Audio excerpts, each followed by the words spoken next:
আজকে নিয়ে চলে এসেছি কাচকি মাছ। বেশ কিছুটা কাচকি মাছ আমি ভালো করে ধুয়ে পরিষ্কার করে জল ঝরিয়ে নিয়েছি। দিয়ে দিচ্ছি পরিমাণ মতো হলুদ, নুন আর তিনটে মতো মিডিয়াম সাইজের পেঁয়াজকে আমি মিহি করে কুচিয়ে নিয়েছি, সেটাই দিয়ে দিলাম। 5-6 কোয়া রসুনকে আমি কুচিয়ে নিয়েছি, সেটা দিলাম। আপনারা চাইলে এখানে বাটা দিতেই পারেন রসুনটা। কাঁচা লঙ্কা কুচি দিয়ে দিলাম, যে যেরম ঝাল খাবে সেরম মতো। এখানে দেখুন 4 চামচ নিয়েছি চালের গুঁড়ো, 1 চামচ বেসন, 2 চামচ ময়দা, এটা আমি দিয়ে দেব। এবার এটাকে ভালো করে মাখতে হবে। মাছ ভেঙে যাবে তাতে কিন্তু দুঃখ পাবেন না, খেতে কিন্তু ব্যাপারটা দারুণ হয়।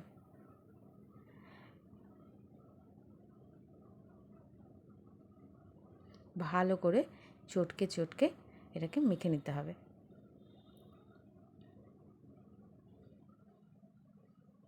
একবার দেখে নেবেন গোলটা ঠিকঠাক হচ্ছে কিনা। এবার প্যানে সাদা তেল গরম করতে দিয়ে দিলাম। ডোবা তেলে ভাজার কোনো দরকার নেই, শ্যালো ফ্রাই হবে এরম তেল হলেই হবে।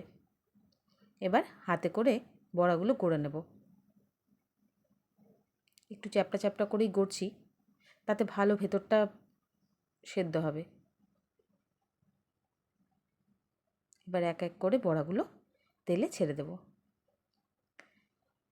কখনো শুধু ইচ্ছে করলে শুধু খান বা ডাল ভাতের পাশে, অসাধারণ লাগে।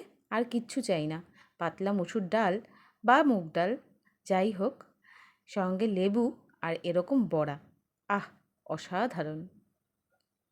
যাই হোক, এবার চলে আসি আবার বড়া রান্নায়।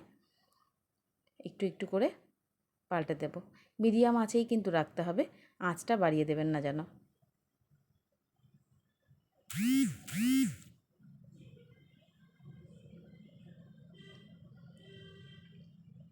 3-4 মিনিট পর পর একটু একটু করে পাল্টে দেবেন, এক পিঠ এক পিঠ করে।